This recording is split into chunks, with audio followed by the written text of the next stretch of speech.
Olá! Nessa aula vamos tratar da radiação solar, um pouco mais detalhadamente.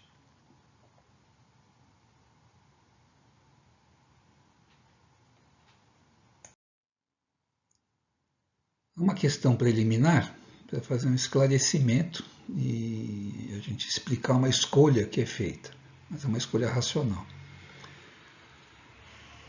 A pergunta seria a seguinte: se a radiação solar é composta por partículas e ondas? Na aula anterior, a gente não fez muita questão de entrar nesse assunto com tanta clareza. Mas certamente o Sol emana partículas de matéria, né? Nesse caso a gente não tem dúvida, que é o que a gente chama de vento solar. Mas existe uma outra porção muito importante da radiação solar que, no senso comum ou lá no ensino fundamental, é tratada indistintamente como chamando de luz. Né? A gente fala assim, a luz do Sol. Vamos admitir por enquanto que a gente pode tratar dessa forma. A luz do Sol, qual é a natureza dela? Né? Quer dizer, ela é composta por partículas, são coisinhas, são pedacinhos, são objetos que saem do Sol, ou são ondas. Não é?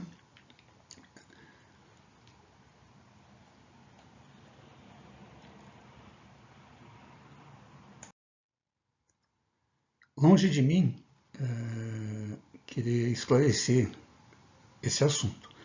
O que eu estou tentando fazer é mostrar que existe uma questão e que a gente vai fazer uma escolha aqui na disciplina, que é uma escolha feita quando a gente trata dos fenômenos meteorológicos e do clima, etc., que funciona, que dá certo. Essa questão é chamada de dualidade da natureza da luz. É possível fazer experimentos em que você observa o fenômeno luz se comportando como se fosse matéria. Ou seja, quando um objeto emana luz, ou reflete luz,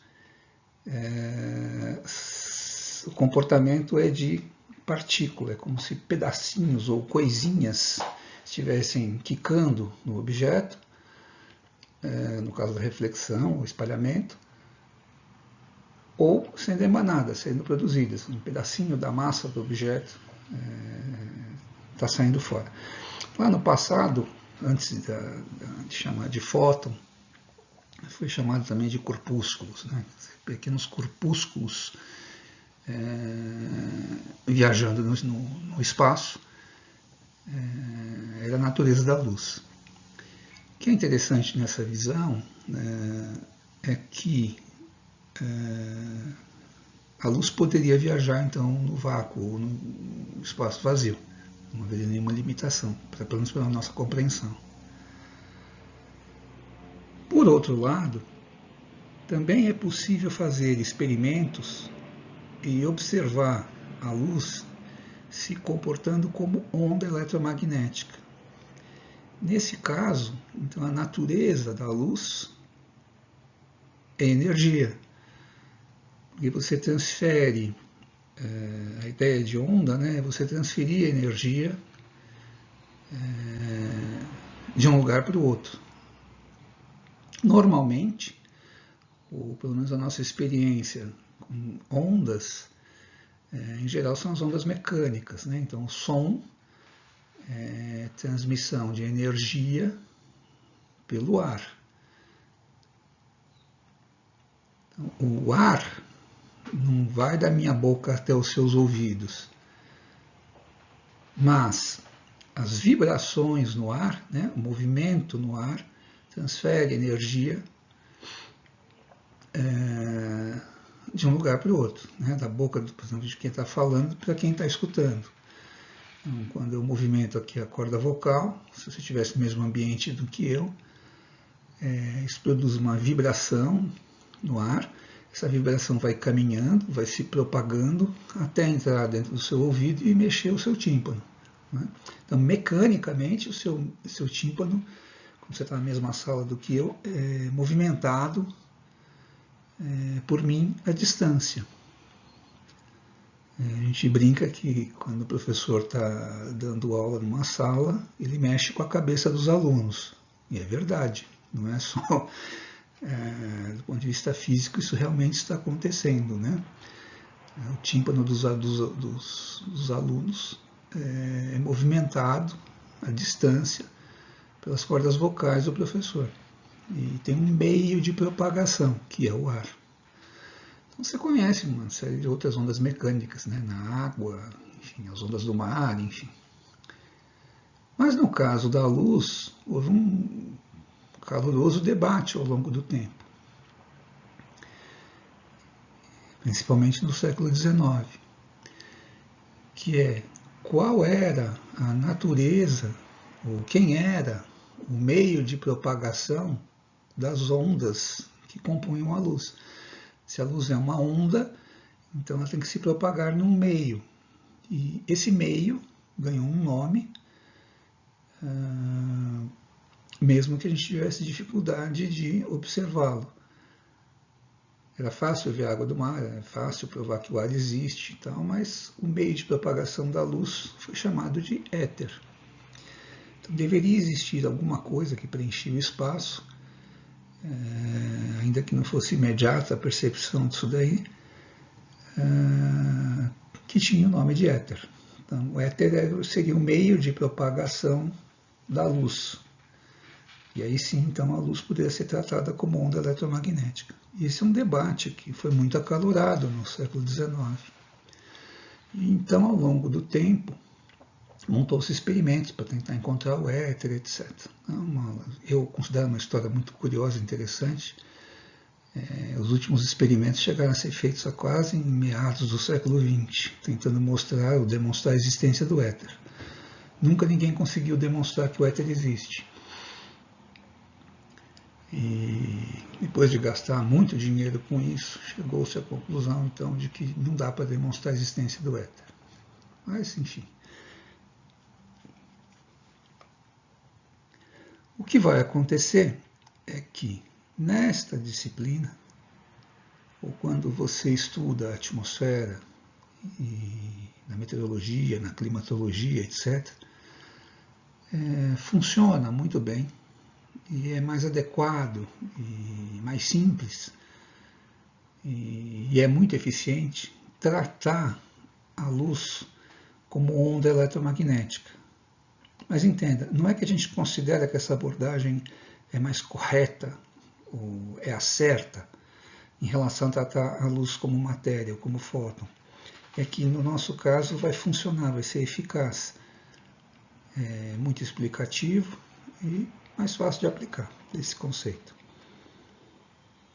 É uma opção.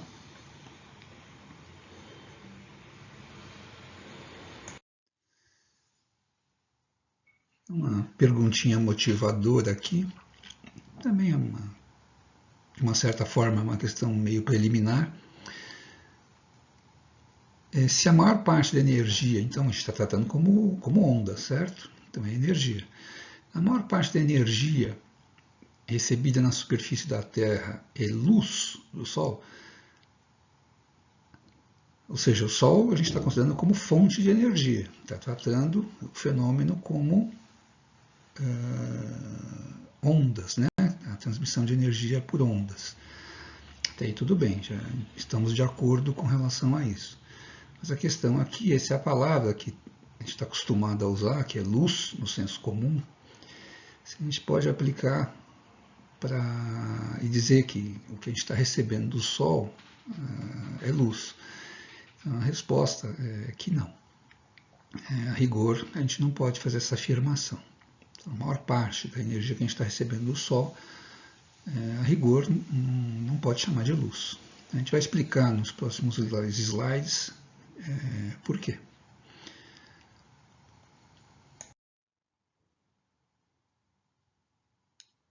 Essa figura ilustra um experimento que a gente atribui historicamente ao Newton. Não que ele tenha sido realmente a primeira pessoa que tenha percebido esse fato, mas é a primeira pessoa que escreveu um texto com começo, meio e fim, organizado, com observações sistemáticas desse fenômeno. E um conjunto de hipóteses explicativas, enfim. Então, no experimento que a gente atribui a Newton, você pega um feixe de luz solar e faz atravessar um prisma.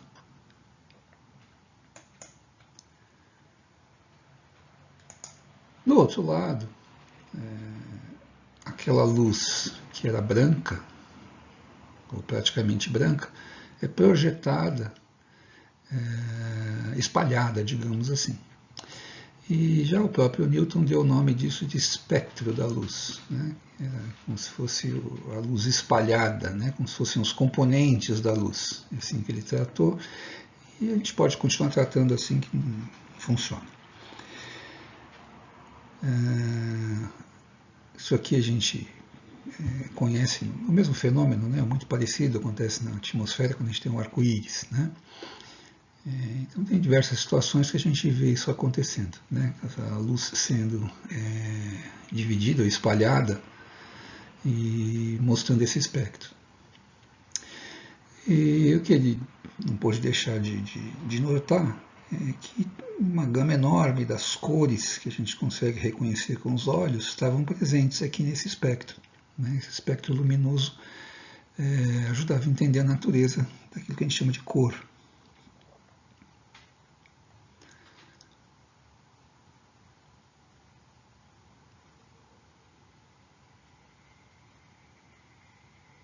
Também seria curioso, e não o Newton, mas um pouco mais adiante, surgiu a pergunta, né? Não seria difícil de imaginar a pergunta assim, mas aqui, né, quando eu estou num feixe de luz solar, qual que é a cor dominante aqui, né, para montar o conjunto disso daqui é percebido por nós como branco. Mas será qual que é? O que eu tenho mais? Eu tenho mais amarelo, eu tenho mais violeta, mais azul? O que eu tenho aqui? Quem é dominante para me dar essa impressão de branco? Ou por que às vezes se eu tirar um pouquinho aqui ou um pouquinho aqui, eu mudo a maneira como eu percebo a cor? Então, a ideia que surgiu é usar um instrumento que já estava presente também nessa época aqui, na época do Newton já estava bem desenvolvido, que é o termômetro. Então, se eu colocar um termômetro no Sol, não sei se já experimentou fazer isso, mas se colocar um termômetro no Sol, né, sob a luz solar, ele tende a aquecer um pouquinho, né? E você vê um aumentozinho na temperatura. Então, logo se teve a ideia de montar um arranjo desse tipo aqui, capturando bastante luz solar aqui pela fenda, para chegar bastante luz ainda aqui do lado de cá. Não é? Então, você colocar um termômetro com o bulbo dele imerso aqui no espectro e for devagarzinho trocando ele de posição, você vai perceber que nesta região aqui,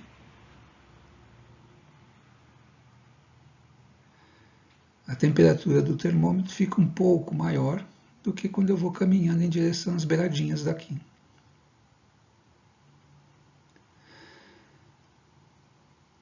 Mas, inicialmente, o que se esperava era o quê? Que quando eu chegasse aqui na beirada, né, no ultravioleta, quando eu colocasse o bulbo do termômetro aqui, ele deveria ficar na temperatura ambiente, né, do escuro, digamos assim. Por quê? Porque aqui já não está chegando luz. E a mesma coisa do lado de cá. Né? Se eu colocasse o bulbo do termômetro do lado de cá, além dos tons de vermelho, né, para cá do vermelho, antes do vermelho, deveria ter a temperatura do ambiente, né, daqui numa câmara escura. Né? E só quando eu colocasse para cá, passando pelo espectro, é que a temperatura deveria aumentar. Não é? Para a gente poder medir o que? A intensidade, ou quanto, ou onde tinha mais energia, né? Em qual cor tem mais energia. O que aconteceu é que ao fazer esse tipo de experimento, apareceu um fato curioso.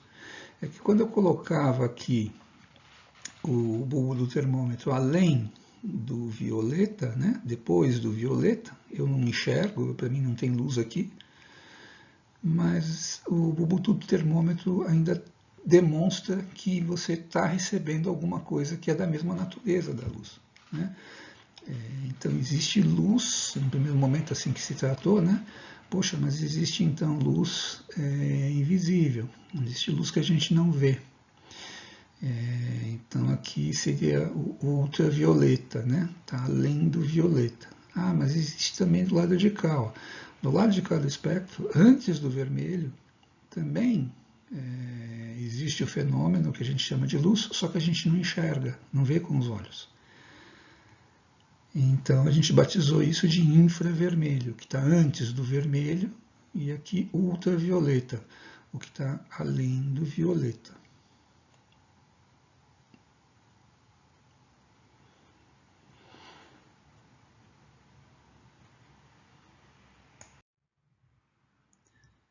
Depois do Newton, aos poucos, a gente foi criando instrumentos de medida para conseguir observar, medir, quantificar, perceber o mesmo fenômeno, o fenômeno da mesma natureza da luz que acontece, né? O que está antes do vermelho e após, ou para lá, além do violeta. E também precisamos criar ou desenvolver um termo para tratar desse conjunto aqui, do qual a porção visível fosse apenas um subconjunto. Então, a gente continua chamando de luz, igual no senso comum. Aquilo que a gente enxerga com os olhos, essa porção aqui, a gente chama de luz ou espectro visível. E o fenômeno tomado de forma geral, ele é tratado hoje com o termo ondas eletromagnéticas. Ondas, porque a gente trata o fenômeno como comprimento, como transmissão de energia à distância. O que a gente fez é simplesmente abandonar a necessidade do meio de propagação, ou do éter. Então, para caracterizar o fenômeno ondulatório, imagino que vocês lembrem lá do ensino médio, a gente tem que usar ou o comprimento de onda ou a frequência. Tanto faz, um é o inverso do outro. É muito comum, quando a gente está tratando a atmosfera, acabar usando o comprimento de onda. A unidade de medida padrão é metro. A gente tem aqui uma escala, que é uma notação científica, né, ó, potências de 10, e aqui unidades auxiliares para a gente entender aqui do que se trata. Mas o 10 elevado a 0 é 1, né? Essa aqui é a unidade padrão, é metro. A gente mede os comprimentos de onda usando metros ou as unidades derivadas dele. Se eu caminhar para cá, ó, 1, 2, eu vou ter o centímetro. Se eu caminhar mais uma vez, né, dividir por 10, eu tenho milímetro. A gente não chegou lá na luz ainda, ó. Vamos ver. Mais 1, 2, 3. Então, essa unidade aqui auxiliar, ela é o milésimo do metro. Então, ela é um milésimo do milímetro. E a gente chama ela de micron. Então, esse mizinho aqui, né, é o micron. Se eu voltar mais um pouco, ó, 1, 2, 3, eu vou ter o milésimo do micron, que por sua vez é o milésimo do milímetro, que por sua vez é o milésimo do metro. Professor, tem a dó, né? Pois é. Então, eu estou falando isso porque a gente vai, em outras figuras, aí, em outros pontos do curso, falar bastante em nanômetros. Então, aquilo que a gente chama de luz visível, né? São ondas eletromagnéticas cujo comprimento é menor do que o milésimo do metro.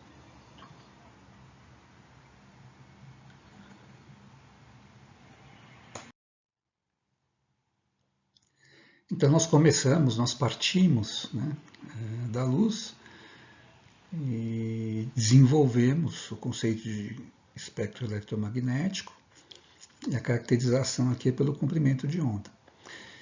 Então, os nomes que foram sendo dados aqui foram se desenvolvendo ao longo do tempo, mas tem uma relação também, às vezes, com os instrumentos que a gente usa para medir. A gente não tem um instrumento que consiga medir ao longo de todo o espectro. A gente acaba desenvolvendo instrumentos ou aplicações que estão presas ou se aplicam a certos intervalos do espectro.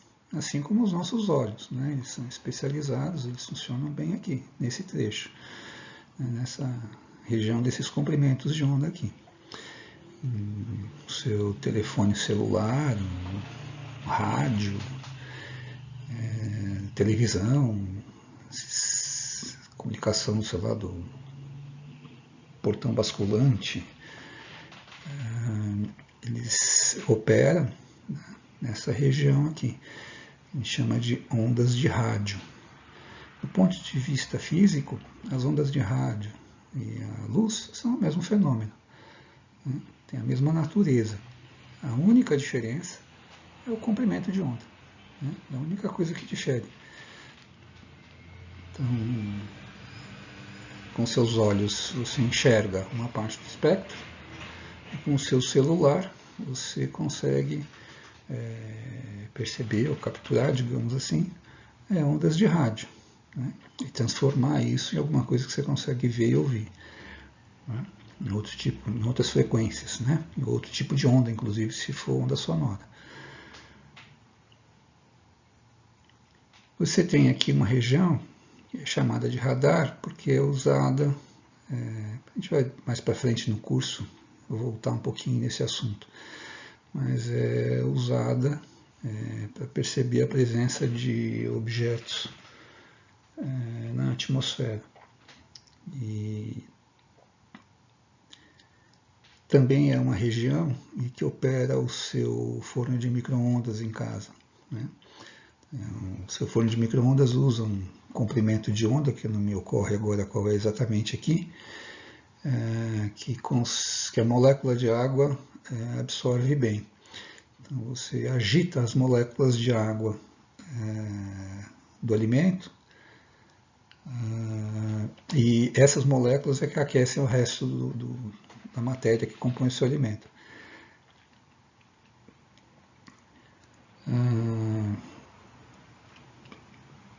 Os raios-x, né, historicamente, isso aqui queria dizer na origem, olha, não sei bem qual é a natureza disso daqui, mas eu estou conseguindo registrar com papel fotográfico, com emulsão fotográfica, né? Tem alguma coisa que eu não sei bem o que é, que atravessa, às vezes, os objetos, e eu consigo registrar, eu consigo emulsionar a chapa fotográfica. Mais para frente a gente tem raios gama e finalmente raios cósmicos. A gente já discutiu esse termo aqui, né? Quando eu uso o adjetivo cósmico, na verdade parece um nome pomposo, mas significa tão somente que é algo São ondas eletromagnéticas com comprimento de onda muito curto, que a gente sequer é capaz de dizer, ou a gente não sabe ao certo nem qual poderia ser a origem, né? O que poderia ser a fonte de ondas com comprimento tão curtinho. Ainda que do ponto de vista da matemática, a notação matemática permita continuar essa escala para cá e para o lado de cá, esses limites aqui, o que são? São os limites até onde a gente conseguiu, de alguma maneira, fazer algum tipo de instrumento e observação, né? O que está para cá, a gente não sabe sequer se existe, né? Você não consegue observar, você não sabe se existe. Mas deve haver certamente algum limite físico, né? Quer dizer, e do lado de cá é a mesma coisa, né? Se a rigor aqui eu posso ir subindo, né? Com potências de 10 até o infinito. Isso não significa que no mundo real ondas com comprimento tão longo possam existir. Se você pensar aqui, ó, era metro, né? Se eu andar 1, 2, 3, é ondas com comprimento de quilômetro. E aqui a gente já está, né, comprimento da ordem de 1000 quilômetros. Isso é uma onda eletromagnética extremamente longa, né? Muito longa.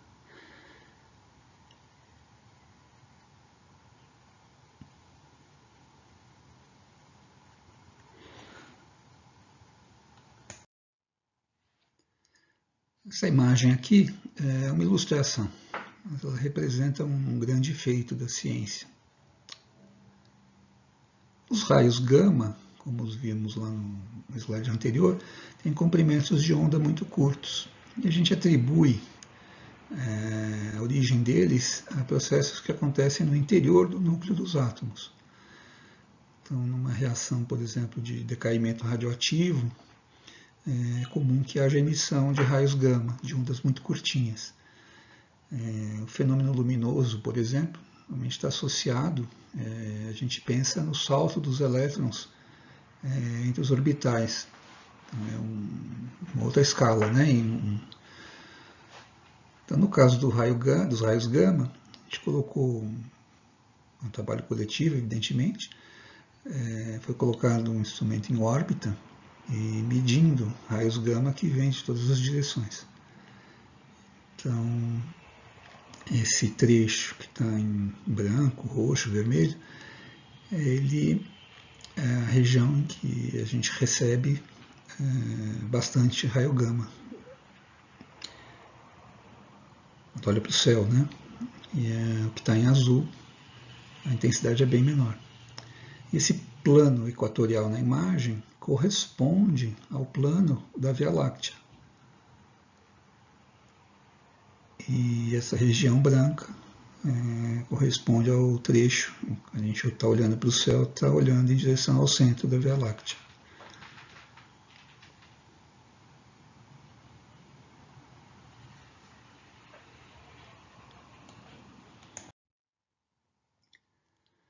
Então, durante o século XIX, principalmente, houve um grande desenvolvimento, tanto na maneira de pensar, como um esforço também instrumental.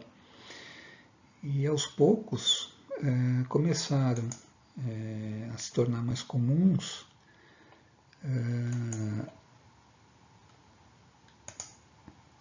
esse tipo de informação, figuras como essa, né? Observações desse tipo. Eu olho, eu observo um objeto e meço a intensidade das ondas eletromagnéticas que estão emanando daquele corpo, né? E a gente estaria acostumado a usar os olhos para ver nessa região aqui, ó, né? Para observar essa região. E com outros tipos de instrumento, a gente conseguiu começar a quantificar. Então, aqui seria o espectro que é visível, né? Na região do visível. Então, quando eu olho aqui, eu consigo perceber aqui, nessas cores aqui, ó, né? A gente chama ele de cor, então quando está usando os olhos, a intensidade é maior. Depois, conforme eu vou andando em direção a comprimentos de onda maior, a intensidade está diminuindo. E lá de cá a mesma coisa. Foi ficando claro que a maior parte dos objetos sempre tem é comum, né, que haja uma região no espectro que é de máxima emissão, e depois eu tenho um rabo, uma cauda dos dois lados. Né? Aqui a gente não tinha comentado antes, mas essa unidade aqui está meio em desuso já, é angstrom. Angstrom era o nome de uma pessoa que estudou bastante isso. E isso aqui é o 10º, aquela escala que a gente olhou antes, né? É o 10º do milésimo do milésimo do milésimo do metro.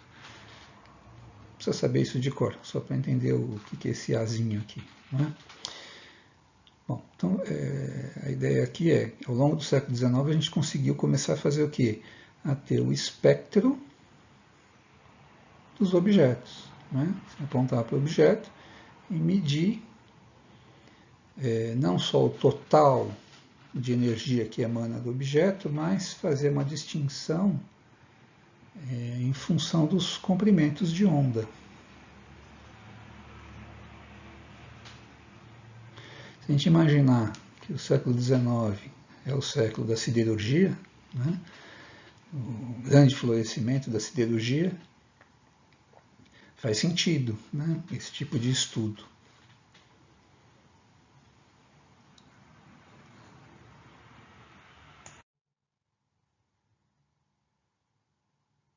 Logo você vai entender por quê que na época da siderurgia, do florescimento, grande florescimento da siderurgia, esse tipo de conhecimento era buscado. E qual que é a utilidade prática disso? Começamos a observar que aqui a gente tem comprimento de onda, e aqui a gente pode pensar em termos da intensidade, não importa muito aqui a unidade de medida. Né? Só importa para a gente aqui a ideia qualitativa. Aqui, ó. Então eu tenho aqui esses comprimentos de onda que são, a gente considera, ou chama, de luz visível. Então, você vê que a gente mudou aqui a unidade de medida, né? Ela estava angstrom. O 10º milésimo disso aqui. E aqui a gente tem micron. 1 micron, menos de 1 micron, né? Ó, a gente está na região da luz aqui. Então, o nosso interesse começou com a luz visível.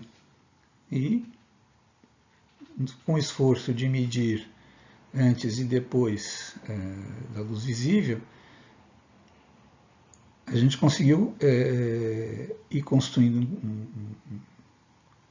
digamos assim, uma coleção de observações de objetos diferentes. E logo ficou claro que a maior parte da energia que era emanada de um objeto através das ondas eletromagnéticas nem era na região da luz visível, na verdade, era invisível, é o que está antes, né? O que é infravermelho e o que está depois, o ultravioleta. A maior parte da energia está nesta região e nessa região, nem é na região da luz visível. Esse caso aqui é de um objeto bem quente, 6.000 Kelvin. E aos poucos foi ficando claro que se eu tiver objetos em temperaturas diferentes, o jeitão do espectro vai mudando. Então, se eu pegar um objeto que, em vez de estar tão quente quanto o Sol, eu pegar um objeto que está a metade da temperatura do Sol, 3.000 Kelvin, ele vai ter um espectro, né? Uma emissão de ondas eletromagnéticas um pouco diferente.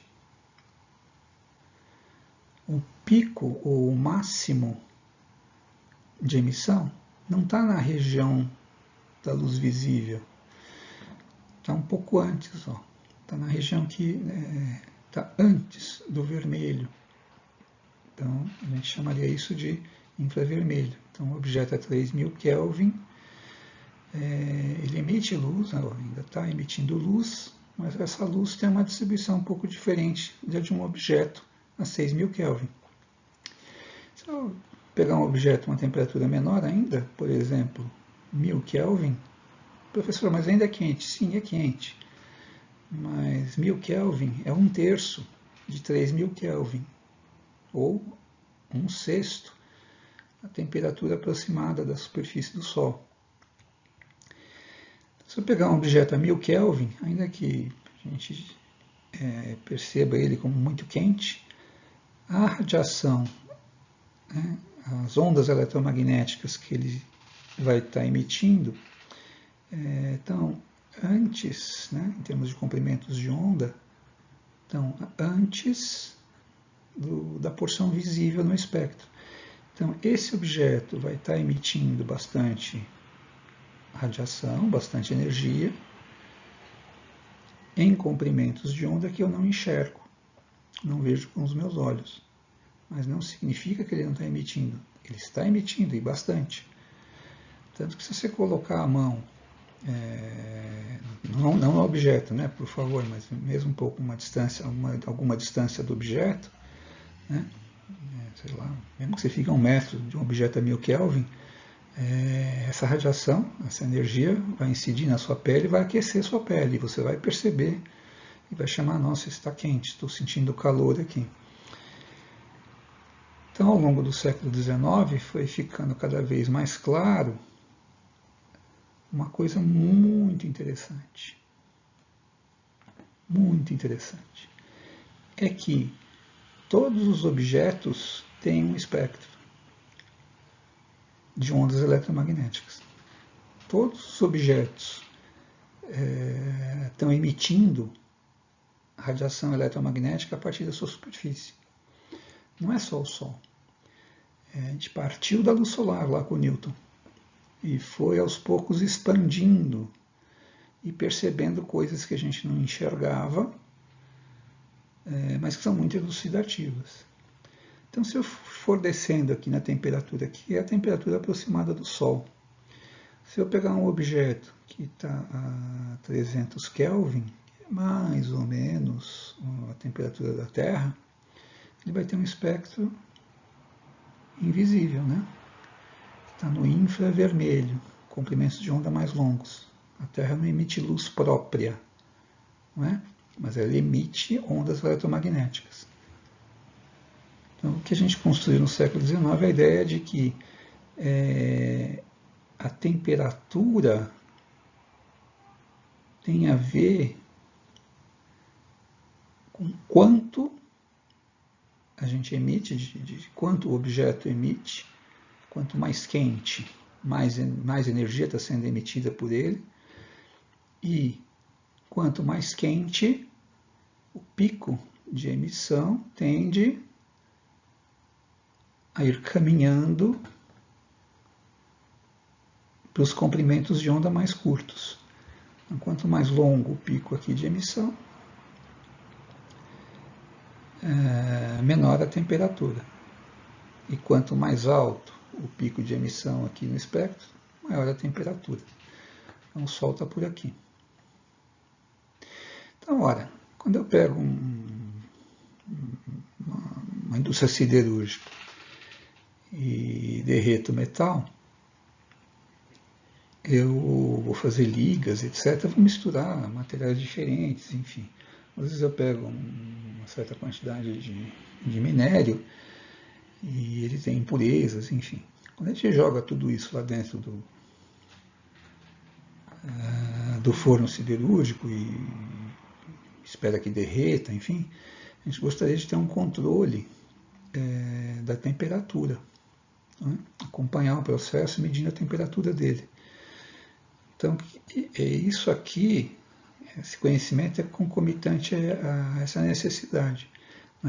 de você observar as ondas eletromagnéticas que estão sendo emitidas do material que está lá em fusão na indústria siderúrgica e estimar com precisão a temperatura que ele tem. Essas curvas que a gente tem aqui, a gente chama de curvas da temperatura do corpo negro. Qual que é a ideia aqui? O corpo negro é uma abstração criada pela física, uma espécie de corpo ideal. Você deve lembrar no ensino médio, no caso de estudar movimento, você tinha uns exercícios assim.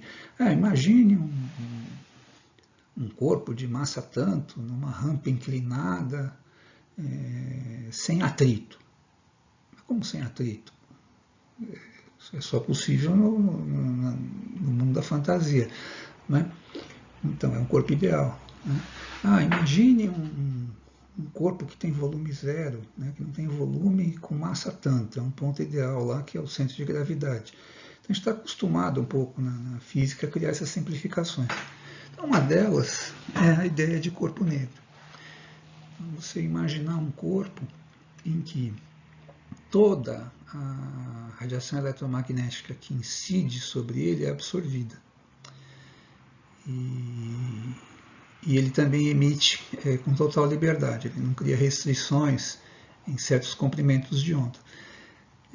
Na verdade, os materiais reais, os materiais que existem, eles não são tão perfeitos assim.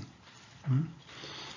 E a gente consegue criar artificialmente superfícies que vão se aproximando, que são muito próximas de um corpo negro. Mas um corpo negro perfeito seria assim, você olha e para você a sensação de que não há nada ali, é só um trecho escuro. Por quê? Porque ele não estaria refletindo nem um pouquinho da luz. Né?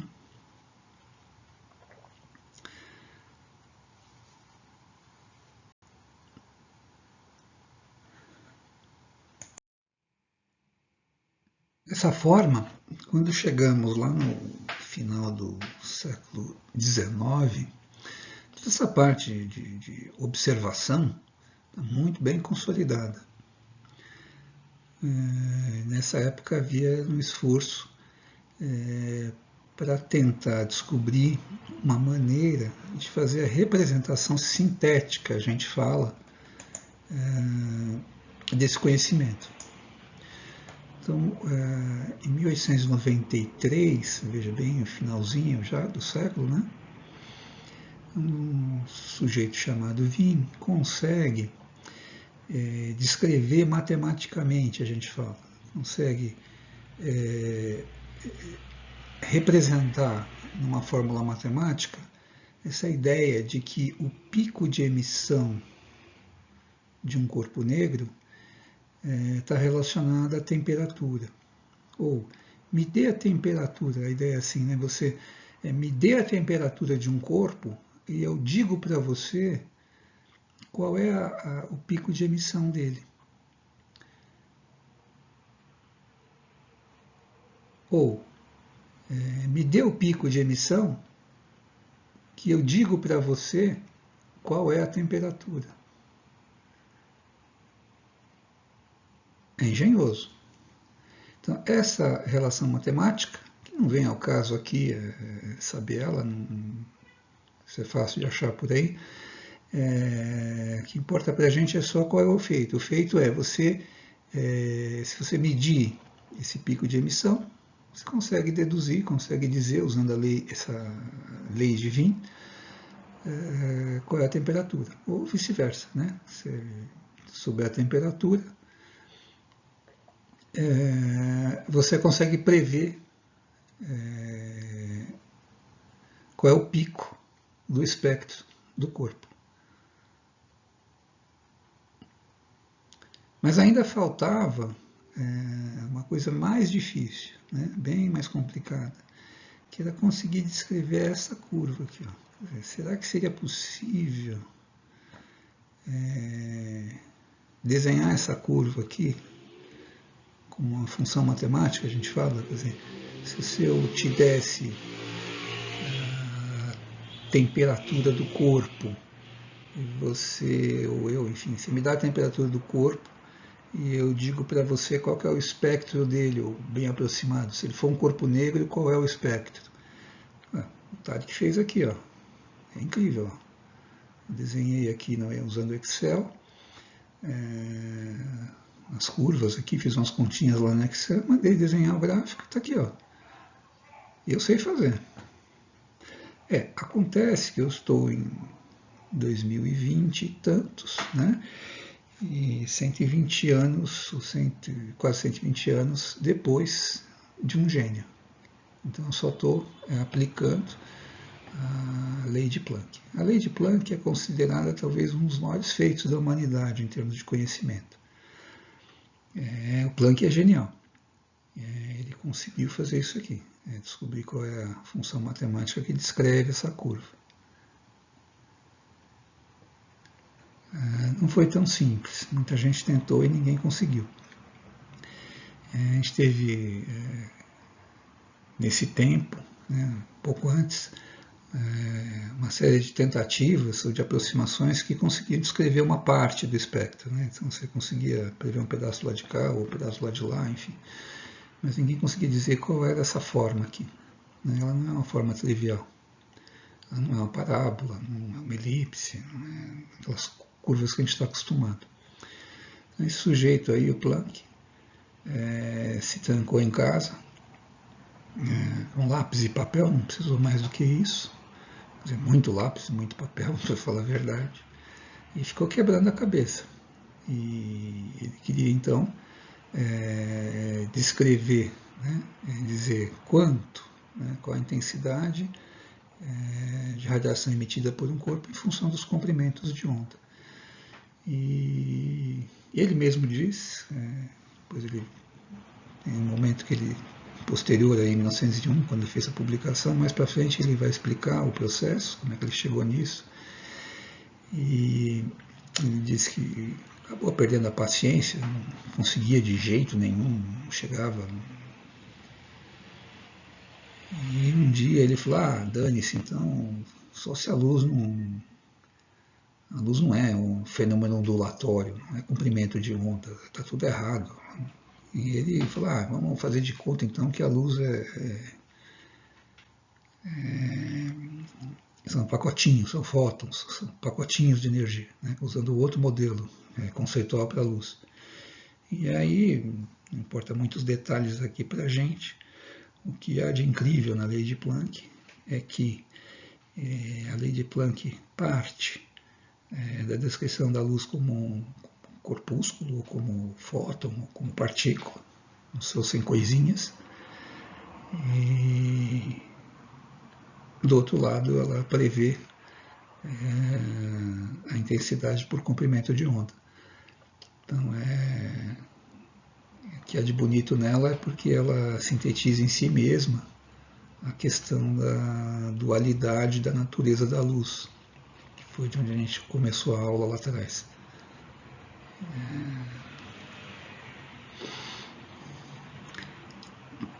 Então, já há mais de 100 anos, a gente consegue descrever o espectro de um corpo negro, sabendo só a temperatura dele. Ou, se for possível, medir o espectro. Mesmo que a gente meça de forma aproximada uma parte do espectro, a gente consegue inferir a temperatura dele.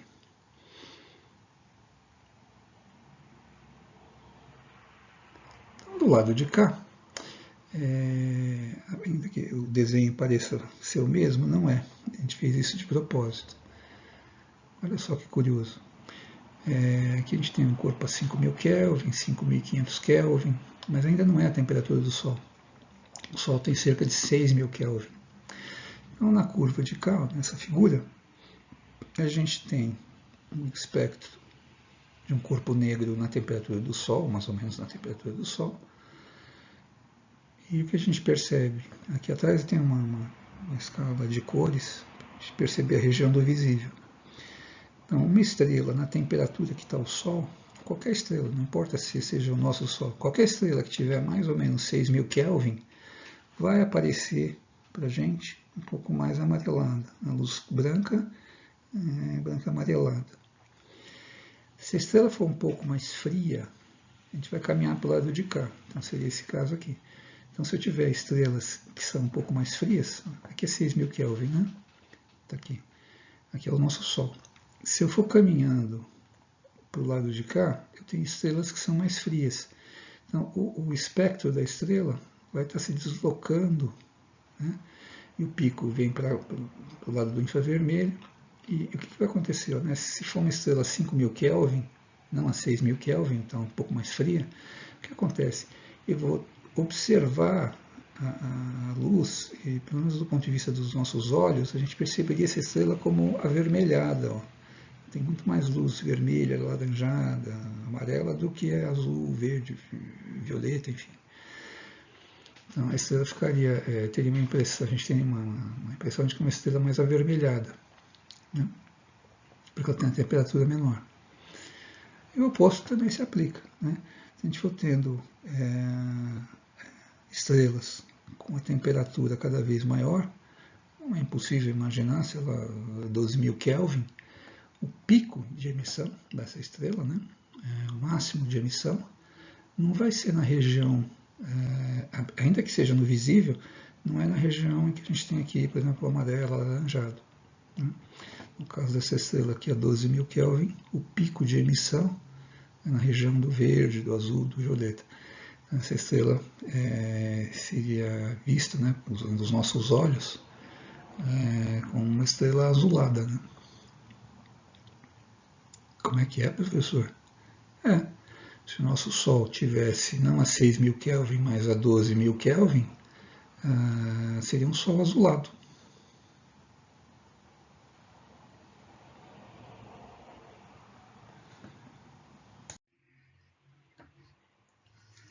Então, acho que você já se convenceu de que, apesar da gente nunca ter chegado perto de uma estrela, mesmo do Sol, é perfeitamente possível ter uma ideia bastante aproximada da temperatura da superfície das estrelas. Não é um chute, não é uma fantasia. A gente tem condição de dizer qual é a temperatura, à distância. Para vocês, e agora com a pandemia também, não é estranho, né? Está todo mundo já acostumado a passar por essa situação que está aí nas duas fotografias. É um instrumento que à distância permite medir a temperatura da superfície da sua pele, mas não é preciso encostar em você. Né? A distância dá para medir. Acho que você já entendeu como é que funciona. Né? Então você tem um sensor lá dentro que quantifica, né, a radiação eletromagnética em certos comprimentos de onda que são emitidos ou costumam ser emitidos por corpos que são morninhos, digamos assim. Né?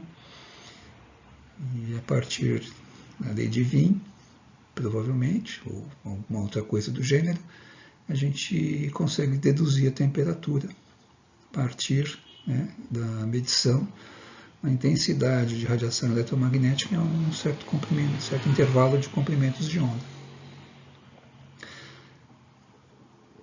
Então, por exemplo, a figura colorida aqui dessa família também é bem interessante.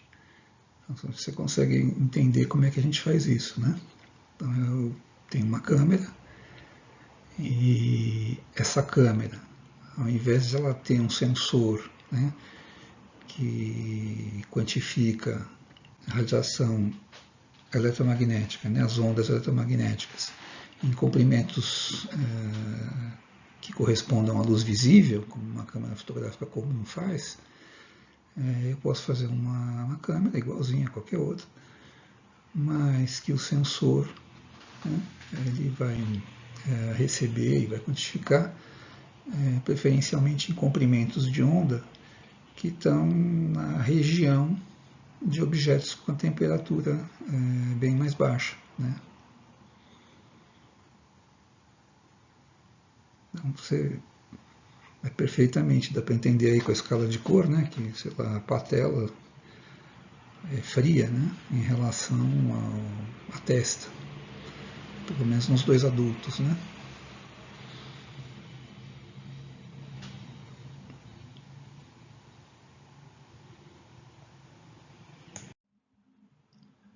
Então vamos fazer uma pausinha para continuar lá na parte B.